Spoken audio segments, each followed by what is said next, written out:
Whatever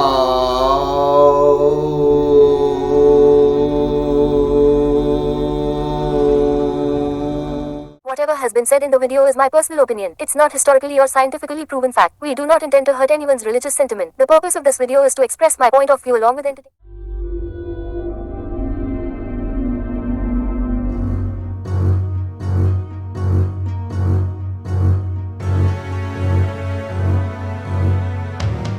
मित्रों नमस्कार।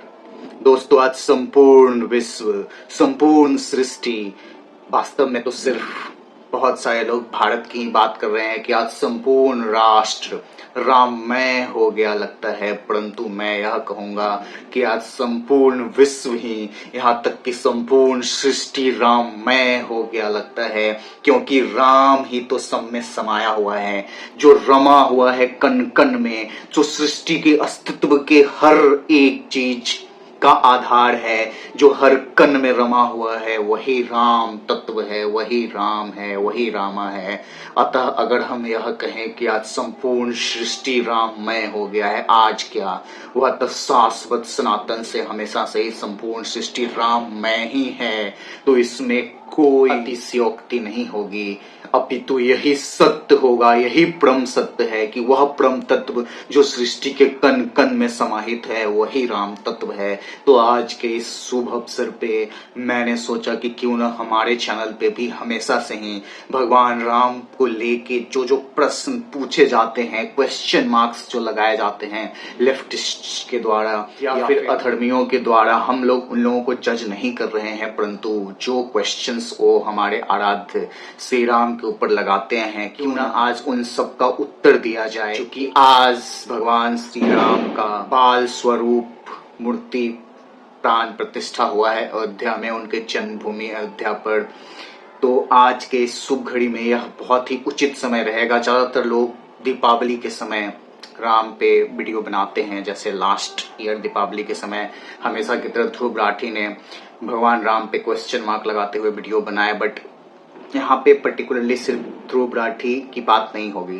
ध्रुव राठी ऐसे भी कोई एक इंडिविजुअल को प्रतिनिधित्व नहीं करता है, वह अपने आप में से अनेक लोग जो उसी तरह की सोच रखते हैं, इसके जैसे बहुत सारे लेफ्टिस्ट हैं, बहुत सारे अधर्मी हैं जो धर्म को नहीं समझते हैं, तो धर्म का मतलब ही नहीं समझते हैं कि वो क्या है, जो भगवान राम का मतलब नहीं समझते हैं कि भगवान राम क्या है, राम ही वह परम तत्व है जो सृष्टि के कण कण में समाहित है। तो ऐसे लेफ्टिस्ट, ऐसे अधर्मी जो प्रश्न उठाते हैं, उनका जवाब देना आवश्यक बन जाता है हमारे आज के इस सबसे शुभ घड़ी में। इस तरह से सभी सवालों का जो कंक्लूजन के रूप में यहाँ पे बताऊंगा, वो एक तरीके से उनके जितने भी क्वेश्चंस हैं उन सब का उत्तर दे देगा मेरा यह वीडियो। तो सर्वप्रथम तो आपको यह जानने की आवश्यकता है कि हमारे शास्त्रों में जितनी भी बातें लिखी जाती हैं, हमारे शास्त्रों में कही गई A to Z हर बात वो सिंबॉलिक वे में होती है, वो सांकेतिक रूप से लिखी जाती है, मनुष्यों को समझाने के लिए, मनुष्यों को बताने के लिए। हम मनुष्यों की कहानी सबको समझाते और सिखाते हैं। हमारे ऋषि मुनियों ने प्राचीन काल में जितने भी शास्त्र लिखे, जितने भी वेद लिखे, या जो भी हमारे शास्त्र है, जो भी हमारे वेद हैं, जो भी हमारे पुराण हैं, ये सब में ज्यादातर जो बातें हैं, जिसको हम पौराणिक कथाएं का नाम भी दे देते हैं, बहुत सारे लोग उसको माइथोलॉजी भी समझते हैं, परंतु उसमें लिखी गई, कही गई हर एक बात, हमारे सनातन धर्म की हर एक बात का सिंबॉलिक वे में कहा गया होता है, और खास तौर से मनुष्यों को समझाने के लिए मनुष्य का रूप देके हम उस कहानियों को व्यतीत करते हैं। सर्वप्रथम जैसे मैंने राम के बारे में बताया कि राम को हम मनुष्यों को समझाने के लिए एक मनुष्य की कल्पना करके बताया जाता है। उसको अगर आप हर एक चीज को लिटरेरी लेने लगोगे कि भगवान राम पूरे जीवन यंग ही कैसे रह गए, कभी बूढ़े क्यों नहीं हुए, पूरे जीवन एक आचार्य है, उसका क्या तो नाम है आचार्य प्रशांत, अपने आप को ही स्वयं के आचार्य की उपाधि उसने दे रखी है। अब वो ये बोलता है कि जब वो जंगल में जाते हैं तो क्या उनको डेली अस्तुरा मिलता था कि वो बिल्कुल क्लीन सेवन रहते थे।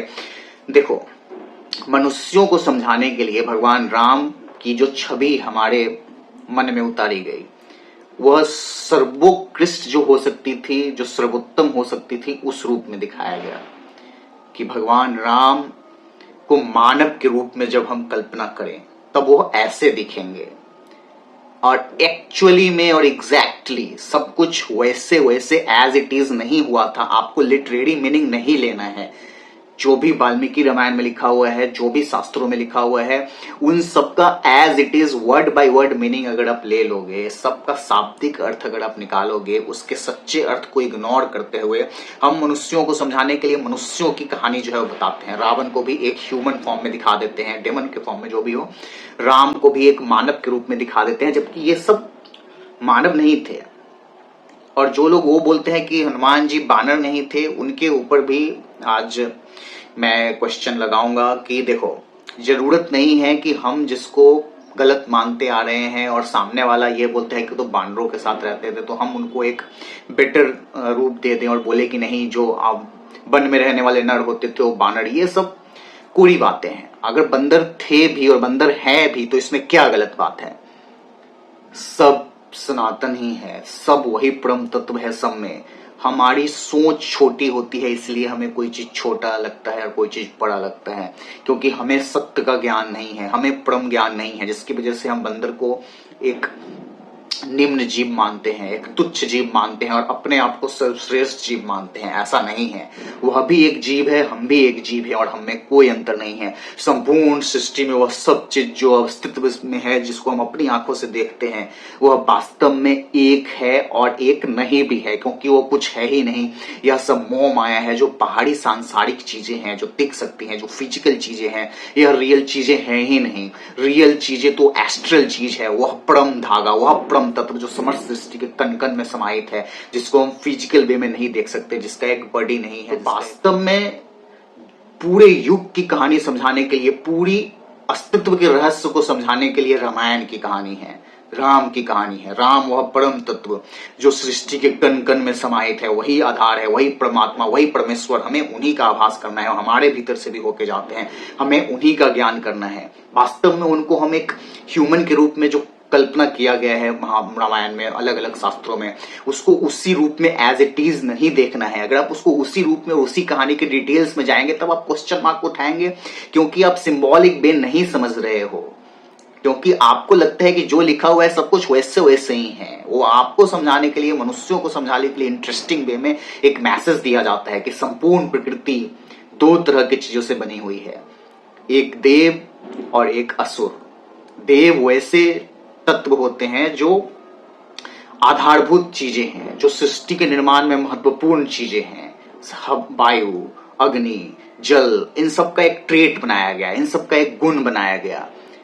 और अगर कोई उसके गुण में, कोई उसके ट्रेट में, कोई उसके धर्म में हानि पहुंचा रहा है, यानी जो उसका शुद्धतम रूप है, यानी जल का जो सबसे शुद्धतम, सबसे ऑप्टिमम लेवल है उसका, उस लेवल में अगर मिलावट कर रहा है, उसको अगर दूषित कर रहा है, उसको अगर प्रदूषित कर रहा है, इसका तात्पर्य यह हुआ कि वह जल को उसका धर्म पालन करने से रोक रहा है। वो उसके ट्रेट, उसका जो स्वाभाविक गुण था, उसमें नुकसान पहुंचा रहा है। और उस तत्व को, वो ऐसे फैक्टर्स को ही हम रावण के नाम से संबोधित करेंगे। जैसे रावण का बेटा इंद्रजीत, वह जल के लिए हानिकारक था, वह जल को प्रदूषित करता था, इसलिए उसका खात्मा जरूरी था। बट वह वास्तव में एक बेटा, एक पुत्र मनुष्य के रूप में नहीं है, वो फैक्टर है, तत्व। जैसे वर्तमान समय में फैक्ट्रीज, इंडस्ट्री जो वायु को पॉल्यूट कर रही है, फर्टिलाइजर्स जो मिट्टी को, जो हमारे अनाजों को पॉल्यूट कर रही है, ये सब वैसे तत्व हुए जिसको हम असुर बोलेंगे, जिसको हम दानव बोलेंगे। और देव, जो कोई भी चीज जो अपने मूल अवस्था में रहता है, तब वह देव हुआ। इसलिए सबको देव बोला जाता है। भूदेव, अग्निदेव, वायुदेव, गुरुदेव, सब देवी देवता ही हैं। पहाड़, ए टू जेड, जो भी अपने मौलिक रूप में है, उसका जो परम रूप है, उसका जो ओरिजिनल रूप है, वास्तविक रूप है। और उस रूप में अगर कोई नुकसान पहुंचा रहा है, उस रूप में अगर कोई डिट्रियोरेट कर रहा है, उसको बिगाड़ रहा है, तब वह दानव हो गया, तब वह असुर हो गया। इन सब बातों को कहानियों में मनुष्यों का रूप देकर समझाया जाता है कि एक मानव था, वह अधर्मी हो गया, उसने लोगों पे अत्याचार किए, दूसरी चीजों पे अत्याचार किए, बट वो वास्तव में मनुष्य नहीं है, वह एक फैक्टर है। जैसे प्रेजेंट टाइम में आप फैक्ट्रीज, इंडस्ट्रीज का एग्जांपल ले लो, ह्यूमंस का एग्जांपल ले लो। हम ह्यूमंस लोग वर्तमान समय में जो नेचर को नुकसान पहुंचा रहे हैं, वो ऐसे चीज जो प्रकृति का मेन आधारभूत चीजें हैं उसके धर्म में हानि करा रहे हैं, उसको पॉल्यूट करके, उसको अति शोषण करके। आज जल अपने सबसे शुद्धतम रूप में नहीं है, यानी हम जल के धर्म को फॉलो कराने से उसको बाधा पहुंचा रहे हैं। जल का धर्म क्या है?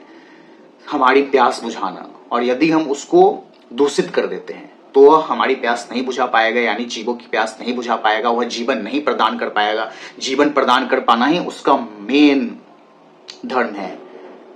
तो यदि हम उसको दूषित कर देते हैं, यानी हम दानव हो गए, हम असुर हो गए जो उसको उसके धर्म पालन में रोक रहे हैं। जिस दिन आप यह समझ जाएंगे कि हमारे शास्त्रों में लिखी हुई सभी बातें सिंबॉलिक वे में कही गई होती हैं, उस दिन ना आप राम पे प्रश्न उठाएंगे, ना आप हमारे शास्त्रों पे प्रश्न उठाएंगे, जबकि उसके ट्रू एसेंस को समझ के, उसके सच्चे सार को समझ के आप मनुष्य जीवन का जो परम लक्ष्य है, उसी परम आत्मा का ज्ञान करना, उसी रामत्व का ज्ञान करना, अपने भीतर के राम को जानना, उस परम तत्व जो सृष्टि के कण कण में समाहित है, उससे ही आपको तीनों काल, तीनों लोक, सब चीज का ज्ञान हो जाएगा। आपके अस्तित्व के पीछे के रहस्य का क्या ज्ञान हो जाएगा। क्या यह संपूर्ण सृष्टि एक मैट्रिक्स है, मोह माया है, गेम की दुनिया है, या वास्तव में कुछ और है? आपके अस्तित्व के पीछे का रहस्य क्या है, यह सब ज्ञात आपको हो जाएगा जिस दिन आप हमारे शास्त्रों का सिंबॉलिक मीनिंग, उसका ट्रू एसेंस, उसका सच्चा सार, उसका सच्चा अर्थ समझने लगेंगे। और इसीलिए हमारे चैनल पे सच्चा अर्थ, ट्रू इंटरप्रिटेशन ऑफ शास्त्र नाम की प्लेलिस्ट है, जिसमें इस तरह की ही एक्सप्लेनेशन होती है शास्त्रों में कही गई बातों का जो रियल मीनिंग है, उसका जो ट्रू मीनिंग है, उसका जो ट्रू एसेंस है, सच्चा सार, वह मैं एक्सप्लेन करता हूं। परंतु यह एक कॉमन सेंस की बात है दोस्तों कि वीडियो में कही गई हर एक बात प्रूवन नहीं है, साइंटिफिकली प्रूवन नहीं है, वह मेरा पर्सनल ओपिनियन होता है। इसीलिए कोई अपने सेंटिमेंट्स को ठेस नहीं पहुंचाएं। और मुझे लगता है कि आज के इस वीडियो में इतना ही काफी है। जिस दिन सभी लेफ्टिस्ट लोग, सभी अधर्मी लोग हमारे शास्त्रों के ट्रू एसेंस को समझ जाएंगे, और यह बात सिर्फ उन पे ही लागू नहीं होता, अपितु वह सभी लोगों पे लागू होता है, हम सब पे लागू होता है, सभी सनातनियों पे, सभी अस्तित्व में रहने वाली चीज है, सब पे लागू होती है। यह वीडियो लंबा हो जाएगा, इसको यहीं पे एंड कर देते हैं। एक और वीडियो मैं इस टॉपिक पे बनाऊंगा जो राम मंदिर के टॉपिक पे होगा। वो उन क्वेश्चंस के आंसर होंगे जिसमें लोग यह पूछते हैं कि मंदिर की जगह पे स्कूल, हॉस्पिटल्स, यूनिवर्सिटीज क्यों नहीं बनाए गए, या फिर उन लोगों का भी जवाब दिया जाएगा कि अगर पहले मस्जिद थी या उससे पहले मंदिर थी तो ऐसे तोड़ना बनाना कब तक चलता रहेगा। अभी हम मेजॉरिटी में हैं तो हम तोड़ रहे हैं, बना रहे हैं, फ्यूचर में फिर वो आएंगे, फिर वो बनाएंगे, क्योंकि हिंदुओं का जनसंख्या तो कम हो ही रहा है और उनका बढ़ ही रहा है, तो इसकी पॉसिबिलिटी है। तो इन सब को कवर करते हुए एक और वीडियो में बनाऊंगा। आज के इस मेरे वीडियो का सार यही है कि आप सबसे पहले सिंबॉलिक मीनिंग समझो, उसका ट्रू मीनिंग समझो, लिटरेरी मीनिंग मत समझो हमारे शास्त्रों। आप सबका यह वीडियो देखने के लिए हृदय से धन्यवाद। और आप हमारे विचारों से सहमत अगर होते हैं तो हमारे चैनल को अवश्य सपोर्ट करें, हमारे चैनल को सब्सक्राइब करें, वीडियो को शेयर करें, ताकि ज्यादा से ज्यादा लोगों तक जो सही बात है वो पहुंचे। और एक बार फिर से आप सबको जय श्री राम, सियावर रामचंद्र की जय।